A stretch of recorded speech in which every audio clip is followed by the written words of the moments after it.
Glória a Deus. Mateus capítulo 27, versículo 22, diz assim a palavra: Disse-lhe, pois, Pilatos: Que farei então de Jesus, chamado Cristo? Pode se assentar, meu irmão querido.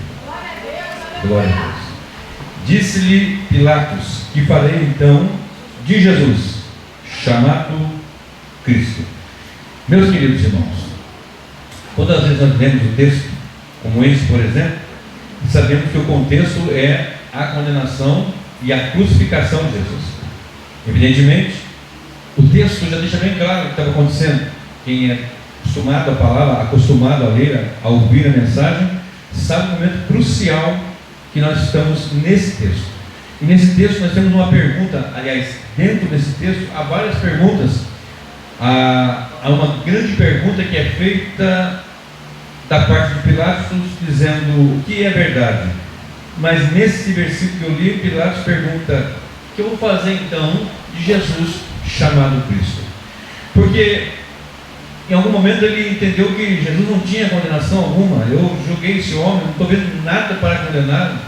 Então havia uma estratégia entre a liderança de Israel, entre os anciãos, entre os principais sacerdotes, principais líderes, melhor dizendo, que deveria ser feito o que com Jesus? Tem que crucificar. A multidão gritava para crucificar, mas ele viu que não havia necessidade alguma de fazer isso, porque não havia culpa alguma nele.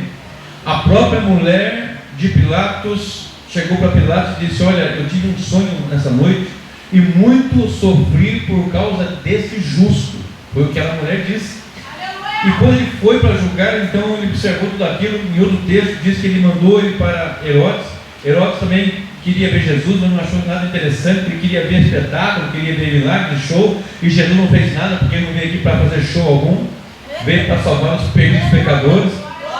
Às vezes acontece isso na vida da igreja, os pregadores, alguém pensa que pregar é um show, pensa que é um espetáculo. Não, o espetáculo somos nós para esse mundo, e somos muitas vezes maltratados, somos afrontados e somos odiados, porque isso é uma palavra que diz que nós seríamos odiados por causa dele. E quando a multidão aplaude, há um grande problema, mas quando a multidão persegue, é um sinal muito bom, porque nós somos aqui tirados do mundo. Ele disse: eu não sou deste mundo e eu tirei vocês deste mundo, vocês não são mais deste mundo. E quando Deus nos tira do mundo, fala do sistema, da corrupção, do pecado e do engano. Estamos aqui, evidentemente, mas não somos desse sistema mundano, perverso e cheio de iniquidade e de pecado.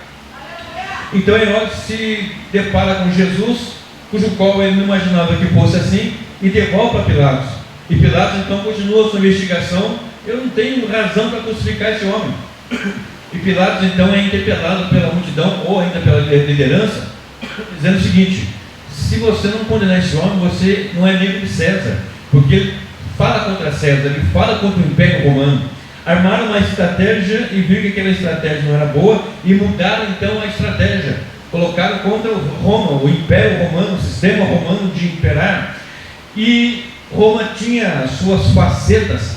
Roma, quando chegava, o Império Romano, quando chegava em alguma região para dominar, ele apresentava a paz romana. E essa paz romana era pela guerra e pela morte. As pessoas tinham pavor, porque eles eram cruéis. A paz dele era com sangue derramado. Então, quando Roma chegava para dominar, eles já ou se rendiam ou iam morrer mesmo, porque era dessa maneira. Então, quando Pilatos é interpelado pela liderança de Israel, pelos anciãos: se você não condenar esse homem, você vai contra César, contra o império. Então, ele olha para Jesus e olha para aquela multidão e diz aquela pergunta, faz essa pergunta que eu disse agora: o que farei de Jesus chamado Cristo? Antes um pouquinho, diziam para ele: olha, o próprio Pilatos fez essa colocação, por causa da Páscoa, é costumeiro soltar alguém que vocês queiram. E a leitura bíblica, depois com calma, você vai entender que essa liderança estava incendiando a multidão para que pedissem um outro Jesus, não esse Jesus. Por isso essa pergunta: que farei de Jesus chamado Cristo? Porque havia um outro Jesus que não era chamado Cristo e que estava preso. e que é conhecido como Barrabás, ou Barabá, no aramaico. E quando você lê a história, aprende com a história também, que havia um outro Jesus, e esse Jesus chamado Barrabás, que era um criminoso, que era alguém que se levantou em alguma sedição, que segundo a palavra, e segundo sabemos pela história também, cometeu crime. Então havia ali um Jesus chamado Cristo, e a multidão gritava por Barrabás. Solte para nós Jesus chamado Barrabás. Não está na Bíblia, nessa minha versão, mas há algumas versões que trazem esse nome, Jesus chamado Barrabás. Está no versículo 16 deste capítulo 27. Então, quando nós chegamos nesse momento, nós temos aqui um momento antes da cruz um pouquinho. Eu confesso que eu ia pregar uma mensagem da cruz, mas por instrução de Deus, usando de algumas formas, eu vim pregar um pouquinho antes da cruz, no momento que a pergunta é feita: que faremos de Jesus chamado Cristo? Agora um pouquinho para nós. Que farei eu de Jesus chamado Cristo? Que você e eu temos feito de Jesus chamado Cristo? Porque olhar para essa cena agora, que sabemos o que acontece, o que aconteceu no texto, nós, claro, gritaríamos: solta Jesus. Mas se lá na ocasião estivéssemos, nós íamos gritar: solta Jesus chamado Cristo, ou gritaríamos: crucifica-o, solta Barrabás? Porque o texto na sequência diz, o versículo 22 que eu li, diz assim: diz-lhe Pilatos: que farei então de Jesus chamado Cristo? Disseram-lhe todos: seja crucificado. Eles não queriam o Jesus chamado Cristo, mas pediam para soltar Barrabás.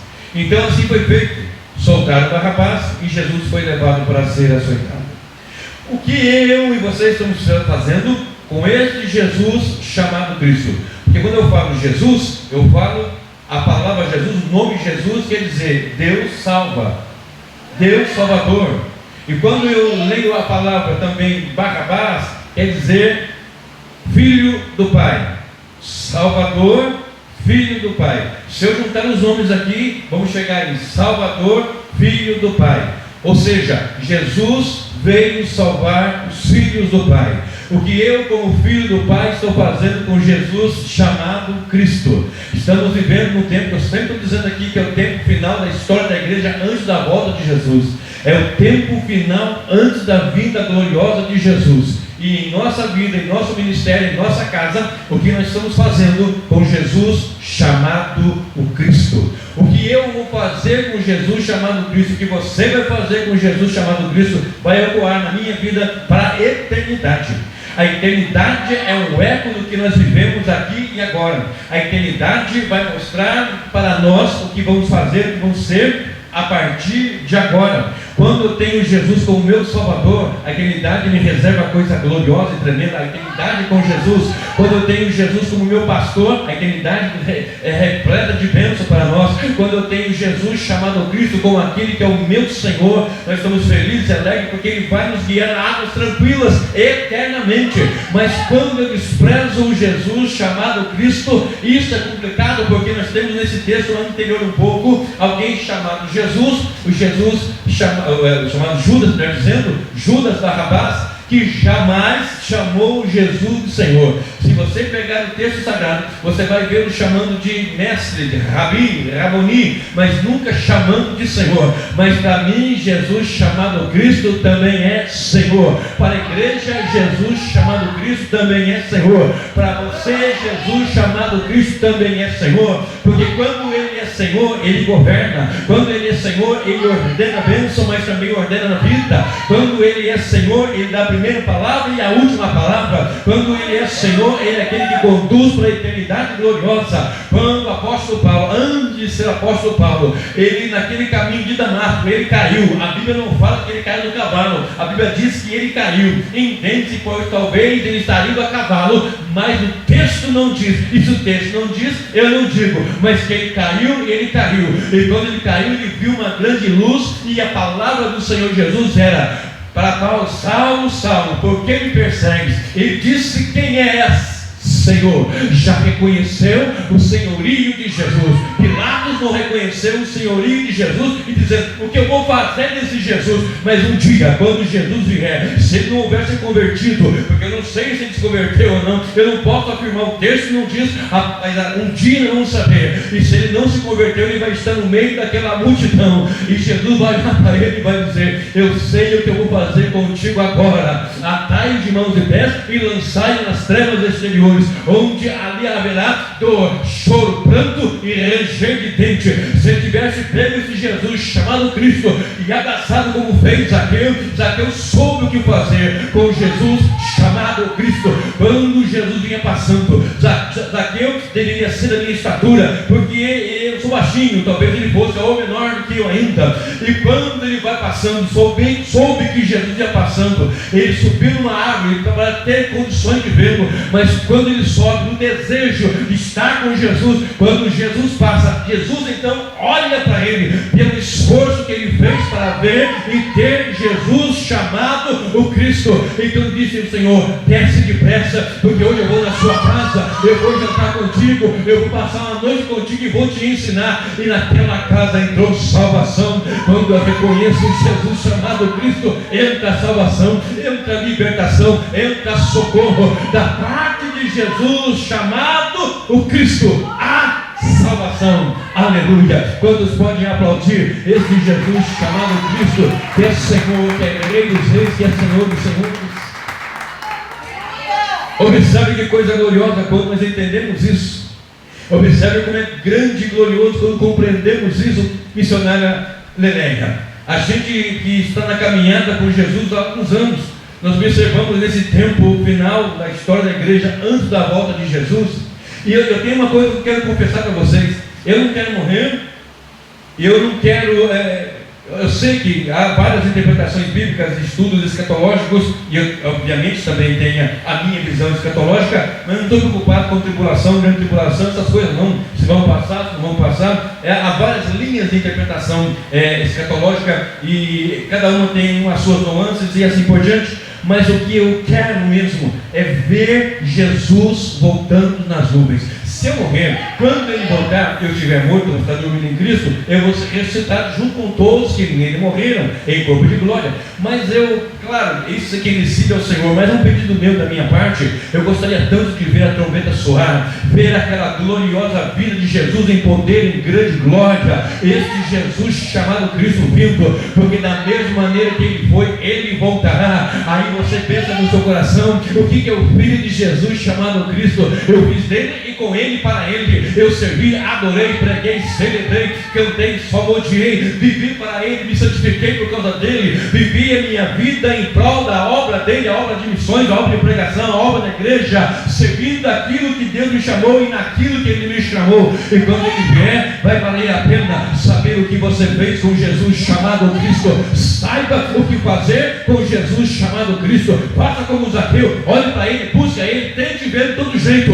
E quando ele vai passando, ele está passando aqui nesta noite, ele vai olhar e vai encontrar o seu olhar. E quando ele encontrar, ele vai dizer: eu vou na sua casa, vou jantar contigo. E vai ter salvação, vai ter milagre, vai ter libertação. Onde Jesus chega, alguma coisa acontece. Já diz aquele corinho antigo: aonde Jesus passa, a coisa muda. Não teve região que ele foi que a coisa não mudou, e mudou para melhor. Onde Jesus chega, a coisa resolve. Onde Jesus chamado Cristo chega, a coisa fica boa. Porém, Pilatos não entendeu isso.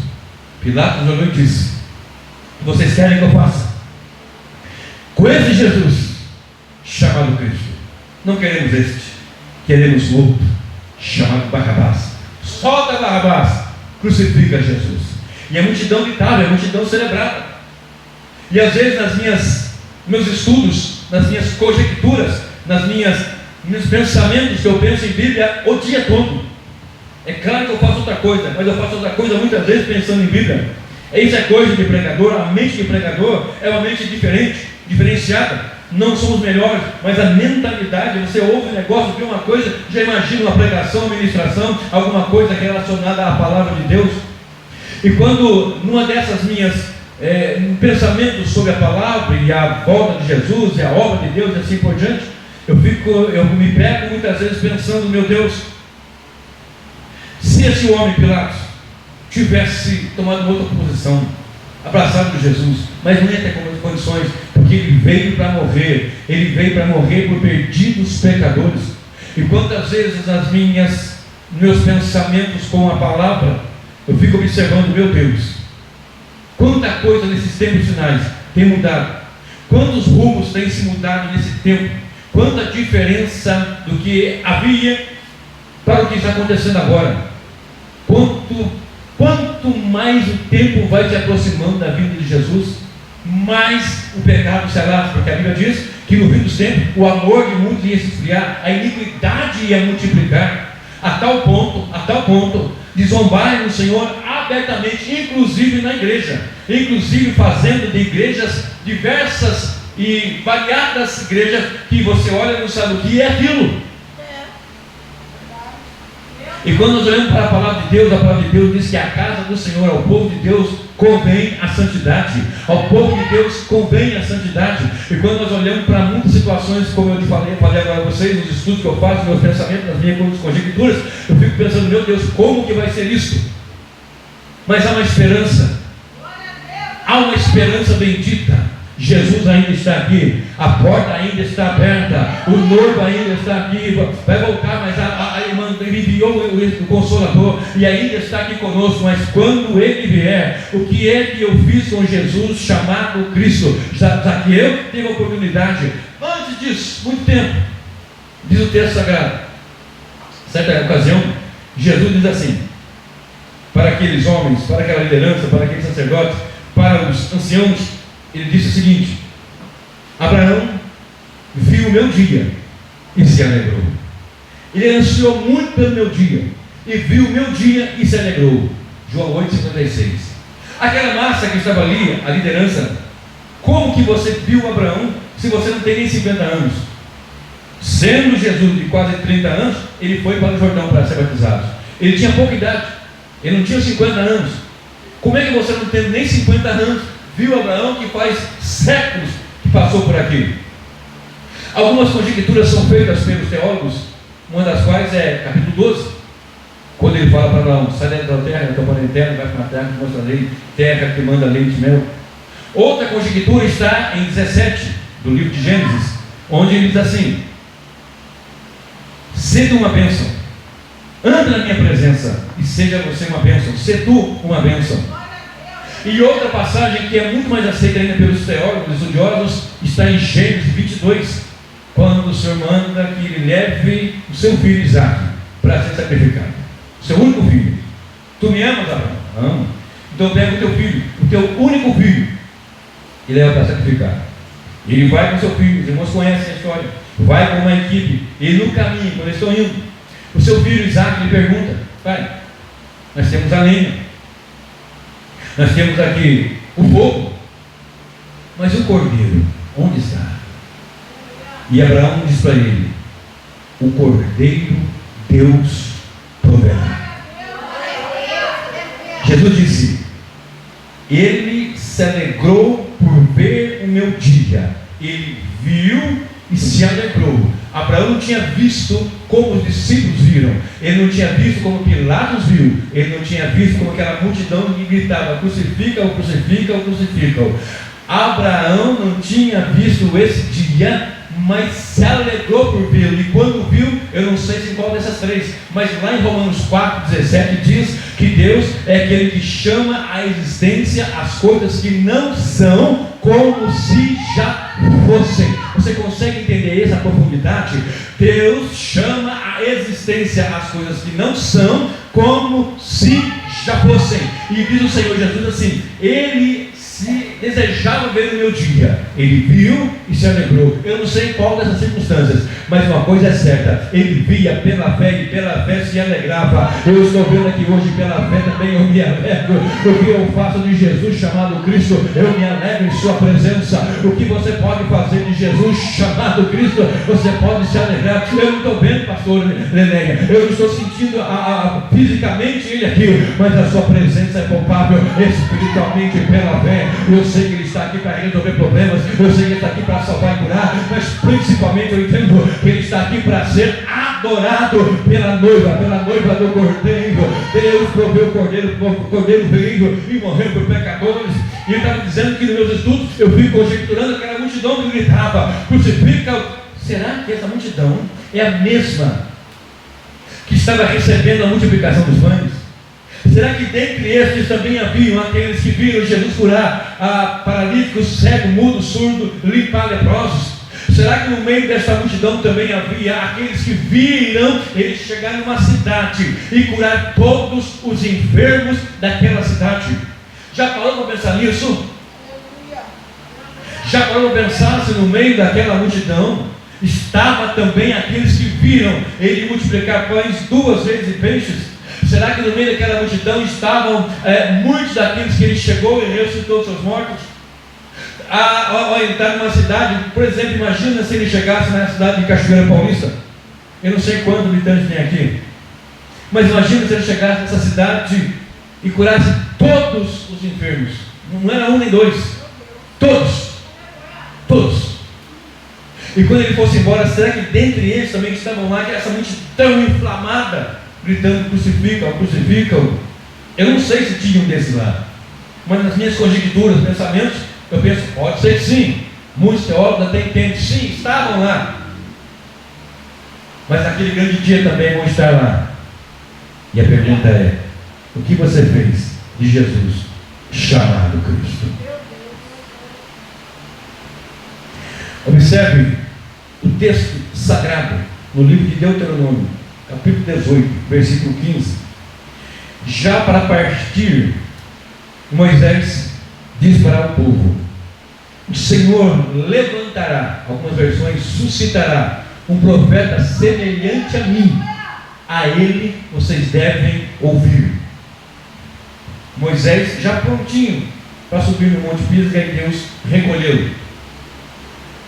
Vocês vão ter no meio de vocês um profeta semelhante a mim, dai-lhes ouvidos. E quando Jesus surge, sendo de quase 30 anos, como eu falei, foi até o Jordão, e quando ele vai até o Jordão, João olha para ele, João Batista, e diz: eis o Cordeiro de Deus que tira o pecado do mundo. E todo momento a palavra diz: isso aconteceu para que se cumprisse a Escritura, aquilo aconteceu para que se cumprisse a Escritura, aquilo outro aconteceu para que se cumprisse a Escritura. A Escritura fala de Jesus, os textos sagrados apontam Jesus, a palavra de Deus mostra sempre Jesus no centro. E o texto diz: a ele vocês vão obedecer. O texto em todo momento vai dizendo: isso aconteceu para que se cumprisse, para que se cumprisse, para que se cumprisse. E eles então não obedeceram. O que nós devemos fazer de Jesus chamado Cristo? Nós devemos obedecer a sua palavra, devemos obedecer a sua voz, devemos obedecer aquilo que está escrito. Quando eu obedeço o que está escrito, então eu estou de acordo com a palavra. Levantar-se-á um profeta no meio de vocês, e esse profeta se levantou de fato, e o profeta Jesus está aqui em nosso meio. Mas será que nós estamos obedecendo a esse Jesus chamado Cristo? É uma pergunta que nós devemos colocar para nós. O que você, missionário, está fazendo de Jesus chamado Cristo? Porque para muitos, Jesus chamado Cristo é apenas um gerente de banco que arruma dinheiro, arruma casa, arruma isso e arruma aquilo outro. Para outros, Jesus chamado Cristo é só alguém que vai resolver problemas. Para outros, Jesus, ele faz isso, ele faz, mas não é o alvo, não é esse. Ele cura enfermos, é claro que ele cura. Quantos aqui já receberam uma cura da parte de Jesus aí? Quantos já receberam? Quantos já receberam um socorro da parte dele? Não tinha da onde, não tinha gente. Quantos já receberam? Quando você menos, meu Deus, veio aí, foi ele. Foi Jesus que socorreu. Olha para o teu vizinho e fala: foi Jesus que socorreu. Foi Jesus chamado Cristo que te socorreu. Foi ele misericordiosamente que socorreu. Mas o que você tem feito de Jesus chamado Cristo? Tem obedecido? A palavra diz, a profecia diz que levantaria um profeta e ele deveria ser obedecido. Tinha um moço, um homem, que chegou para Jesus e disse: bom mestre, o que eu devo fazer para herdar a salvação? Ele disse: olha, você tem que fazer isso, isso, isso. E ele falou assim: olha, esta obra, esse trabalho eu tenho feito desde a minha mocidade. Já era um homem maduro. Já tenho feito isso desde a minha mocidade, eu faço isso. Então falta uma coisa. Olha para cá. Falta-te uma coisa. O que será que está faltando para mim? O que será que está faltando para nós? Falta-te uma coisa. E aquele homem, que tinha muitas posses, disse: qual? Vai, pega os seus bens, vende, pega o dinheiro, dá aos pobres, vem e siga-me. O que é que está faltando para você seguir Jesus melhor? O que é que está faltando para eu servir melhor ao Senhor? Jesus chamado Cristo. O que farei de Jesus chamado Cristo? Eu vou obedecer. Mas para obedecer tem coisas que nós estamos travando aqui. Às vezes para obedecer, eu obedeço até aqui, mas daqui para lá não dá, porque eu tenho um jeito, é assim. Isso é que nós estamos dispostos a chegar diante de Jesus. Senhor, quebra a minha vida e faz ela de novo, porque eu preciso mudar. Eu sei que muitas coisas precisam mudar. Eu falo com o Senhor: Senhor, me ajuda a mudar nisso, porque muitas vezes está faltando alguma coisa, e essa coisinha pequena que para nós é pequena, mas está impedindo, está. Nada pode impedir hoje de Deus, é evidente, mas está impedindo de uma vida mais reta com o Senhor. E Deus só vai trabalhar realmente em vasos que são de fato limpos pelo sangue precioso, pela palavra de Deus que purifica. Diz o texto que ele chegou para ele: se quiser ser perfeito, vai, pega tudo que é teu. Está lá em 19, 21 no livro de Mateus. Você vai pegar o que você tem, seus bens, vai vender, vai doar para os pobres, se você vai me seguir. Imagina você ter casa, ter dinheiro, ter dinheiro no banco, ter 2, 3, 4, 5 apartamentos, 3, 4 carros, dinheiro, sítio, chácara, um investimento fora do país, aplicações para cá, aplicações para lá, e aquela coisa toda, uma vida financeira estável, cada ano crescendo mais, e de repente vem um homem para você: vende tudo, dá aos pobres, aí você vai me seguir, porque aí você vai ser perfeito. Não é que a riqueza é a imperfeição, mas havia alguma coisa naquele coração, e Ele conhece os corações. Jesus conhece meu coração e conhece o seu coração. Ele sabe como nós somos, como é que nós vivemos, pensamos e agimos, como reagimos a cada situação. E quando Ele olhou para aquele moço: vai, vende o que você tem, dá aos pobres, aí você vai ser perfeito. E me siga. Seguir Jesus muitas vezes vai custar, querido. Seguir Jesus muitas vezes vai custar perdas. Jesus disse: quem não deixar pai, mãe, irmãos, filhos, marido, esposa, tem texto que fala bem claro assim: por amor a mim, o Evangelho não é digno de mim. Quantas coisas nós deixamos para servir a Cristo? Quantas coisas eu tive que deixar para servir a Cristo? Quantas coisas nós precisamos ainda deixar para servir a Cristo? Lembra que eu falei domingo aqui? O raso não me serve, eu quero profundo. Mas vai para o profundo.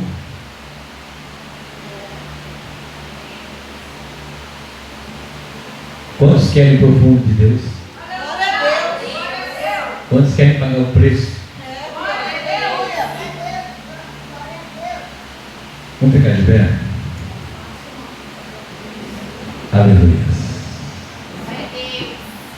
Louvado seja o nome do Senhor. O que farei de Jesus, chamado o Cristo? Aquela mulher que há 12 anos,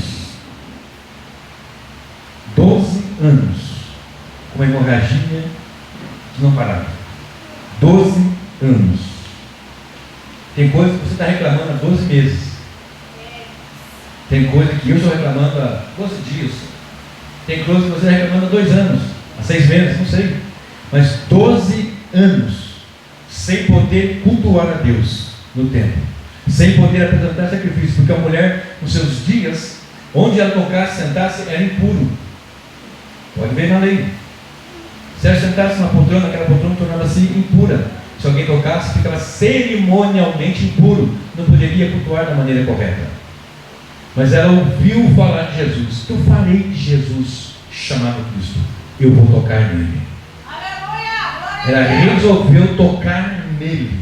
O que você vai fazer de Jesus chamado Cristo? Eu estou com um problema, eu vou tocar nele. Ele está passando por aqui. Se ele está passando por aqui, eu vou tocar nele. O que eu vou fazer de Jesus chamado Cristo? Eu vou tocar nele. Pilatos, você não quer, mas eu quero. Pilatos manda para a crucificação, ele veio para isso. Mas eu quero, eu preciso tocar em Jesus. Eu vou tocar nele. E quando ela foi e tocou em Jesus, a Bíblia diz que ela ficou curada naquela hora. E Jesus disse: saiu virtude de mim. Jesus quer ser tocado e quer saber que dele saiu virtude. Nele ainda há virtude, sempre haverá. Ele é uma fonte inesgotável de poder. Ele é a fonte inesgotável de poder. Ele é a fonte que não se acaba. Ele é a fonte de todo o poder. Aleluia. Diz o texto que quando Jesus é tocado por ela, ele diz: alguém me tocou. Os discípulos, Pedro, disse: espera aí, Senhor, o Senhor não veio, todo mundo te apertando aqui. Todo mundo te apertando, alguém tocou? Não, alguém te tocou em mim, porque de mim saiu virtude. Muitos tocam e não tocam com aquela profundidade. Ela tocou com fé. Quando eu toco com fé, o poder é ministrado. Quando eu toco com fé, há manifestação da presença e da glória de Deus. Estamos no culto aqui de quarta-feira. Não há muitas pessoas, um dia de chuva, uma noite chuvosa. Mas se eu tocar com fé hoje, Jesus, alguma coisa vai acontecer, vai sair virtude e a situação vai mudar, o quadro vai mudar. Quantos acreditam que tocando em Jesus o quadro vai mudar? Porque é noite de milagres também. Aleluia. É quarta, é fevereiro da perseverança. E ela perseverou. Eu vou tocar, eu ouvi falar, eu vou tocar nele. Olha só o que aconteceu. Alguém tocou em mim, porque eu senti que tinha essa virtude. E ela não podendo ocultar-se. Peraí, como é que ela não podia ocultar? Mas você já leu isso no texto? E não podendo ela ocultar-se. Tinha uma multidão, ela só fica 2 passinhos para trás, já era, já escondeu.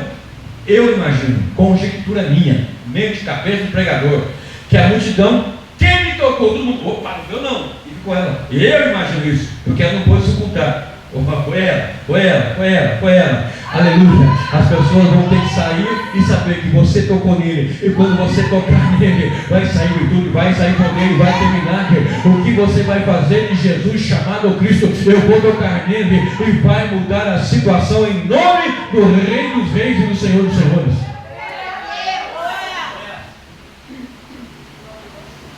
Em Lucas 7, verso 37, Jesus entrou numa casa.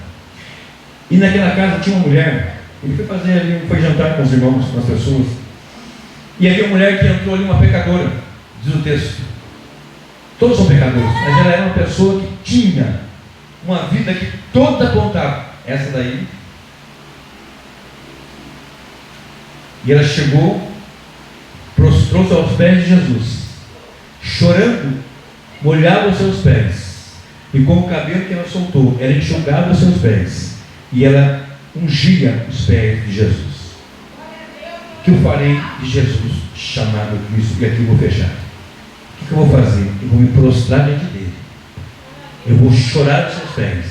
E eu vou derramar o melhor que eu tenho, porque quem me aguenta é caro. Eu vou derramar o melhor da minha adoração. Vou derramar diante dele, aos pés da cruz, aos pés de Jesus, o melhor do meu clamor, o melhor da minha adoração. E as pessoas disseram: se esse homem é profeta, se fosse profeta, saberia que ela é pecadora. E Jesus, sabendo o pensamento dele, disse para eles: olha, eu entrei na sua casa, não me deste o ósculo, e o tempo todo ela beija meus pés. Ósculo é beijo. Eu estou aqui, você não me ungiu, e ela não cessa de ungir meus pés. Ela está beijando, está derramando, ela está fazendo uma coisa boa, e ela vai ser perdoada pelo sangue precioso. Foi perdoada assim como nós somos, porque o que vamos fazer de Jesus chamado o Cristo? O que você vai fazer de Jesus chamado o Cristo? Que pergunta foi essa, missionária? Que pergunta é essa? O que eu vou fazer de Jesus chamado Cristo? Eu quero abraçá-lo, eu quero adorá-lo, eu quero beijá-lo, eu quero derramar o melhor de mim diante dele. O que você vai fazer diante de Jesus chamado Cristo? O que eu vou fazer